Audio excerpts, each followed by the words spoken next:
কারণ আজকে মর্নিং ওয়াকও যায়নি, সেই কারণে কোনো ব্লগ আজ এখনও পর্যন্ত আপলোড করা হয়নি। আর জিমটাও স্কিপ করলাম কারণ কোমরে পেয়েছি চোট। তো আজকে তো হনুমান জয়ন্তী, ভাবছি একটু মন্দিরে পুজো দিতে যাবো। তো আজকের ব্লগটা হচ্ছে পুজো রিলেটেড, তো তোমরা দেখতে থাকো। আমি একটু লেট করে পোস্ট করব। তো চলো আপাতত কাজগুলো একটু মিটিয়ে নিই, দেন তোমাদের সাথে দেখা করছে আবার মন্দিরে যাওয়ার টাইমে।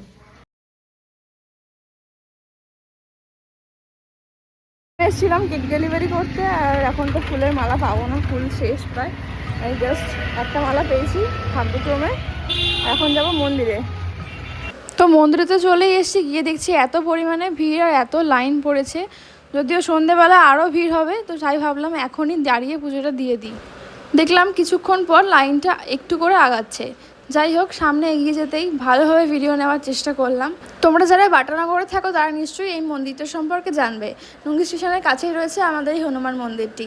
তো তোমরা কারা কারা এসছো আজকে এই মন্দিরে পুজো দিতে অবশ্যই কিন্তু কমেন্ট করে জানিও। আর পুজো দিতে গিয়ে আমার অনেক কারোর সাথে দেখাও হয়েছে। যাই হোক, পুজো দেওয়ার সময় ভিডিও অন করতে আমার একদম ভালো লাগে না, তাই পুজো দেওয়ার পরেই ভিডিও ক্লিপগুলো নিয়ে তোমাদের সাথে ভিডিওটা শেয়ার করছি। বেরিয়ে আসার সময় দেখলাম মন্দিরটা বেশ ফাঁকা ফাঁকা, তো আজকে সারাদিনই ফাইনালি হয়ে দেওয়া হলো পুজো। যা পরিমাণ আজকে মন্দিরে ভিড় সেটা তো বলার কথা নয়। আর সকাল থেকে না খেয়েছিলাম, কি ভাগ্যবশত বেলায় ঘুম থেকে উঠেছি বলে খাওয়া দাওয়া হয়নি ঠিক মতো, তাই সেভাবেই পুজোটা দেওয়া হয়ে গেল।